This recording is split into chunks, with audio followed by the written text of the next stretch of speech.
Mondal auto service centre BS6 solution.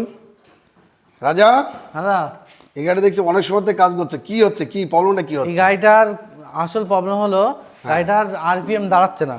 গাড়িটার কোনো সময় স্টার্ট হয়, কোনো সময় স্টার্টের আপ ডাউন করে কাস্টমার অনেক জায়গায় দেখিয়েছে, অনেক ঘোরাঘুরির পরে অনেক হচ্ছে হ্যারাসমেন্ট হওয়ার পরে গিয়ে কাস্টমার গাড়িটা নিয়ে এসেছে আমাদের কাছে। আচ্ছা, আমরা আমাদের যে নিয়ম অনুযায়ী প্রথমে চেক করেছি আমরা ব্যাটারি, গাড়ির ব্যাটারিটা বাদ দিয়েছি। আচ্ছা, বাদ দেওয়ার পরে গিয়ে এই যে আমাদের 3-in-1 সেন্সার, 3-in-1 সেন্সার বাদ দিয়েছি, স্টাপার মোটর বাদ দিয়েছি। তারপরে আমাদের যে ইসিউ, নতুন ইসিউ প্রোগ্রামিং করে সেট করে লাগানো হয়েছে। ওটা কি পুরনো ইস্যু? হ্যাঁ, এটা পুরনো ইসিউ কাস্টমারের গাড়ির, আর আমাদের যে নতুন ইসিউ প্রোগ্রামিং সেট করা সেটা আমরা এখানে লাগিয়েছি। লাগানোর পরে গিয়েও এর যে আসল যে সমস্যাটা, সেই সমস্যাটা কি হচ্ছে? গাড়ির আরপিএম দাঁড়াচ্ছে না। কোনো সময় আরপিএম হাই হয়ে যাচ্ছে, কোনো সময় আরপিএম লো হয়ে যাচ্ছে। আচ্ছা, এর যে আসল সমস্যাটা সমাধানের জন্য আমরা আসল যে সমস্যাটা, সেই রোগটা আমরা ধরে ফেলেছি। এই রোগটা এবার এখন আমরা ঠিক করব। এখন মেন রোগটা কি হচ্ছে, কি প্রবলেমটা কি? গাড়ির আরপিএম দাঁড়াবে না। এই যে কোনো সময় গাড়ির এই যে আরপিএম হাই হবে, গাড়ি রোলিং হবে।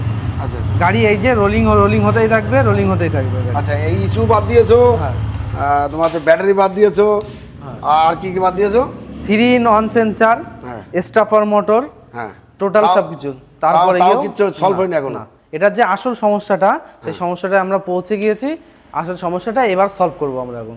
আচ্ছা ভাই, দাদা, আপনারা নেক্সট ভিডিও আপনাদের জানাবো এটা সলভ করে। অনেক সময় তো দেখি খাচ্ছে 2 ঘন্টা 2.5 ঘন্টা হয়ে গেছে, গাড়িটা কাজ করছে, বাজাজ N160 কাজ করছে। আপনার নেক্সট ভিডিও আমি দেখাবো এটা, যে এটা কি কি করে সলভ হলো, আপনাদের 100% এটা দেখাবো। তবে সলভ হবে, Mondal auto service centre BS6 solution 100% solve হবে। আমাদের কাছে এমন কোনো গাড়ি নেই আর এমন কোনো কাজ নেই আমাদের কাছে সলভ হবে না। 100% সলভ হবে মন্ডল অটো।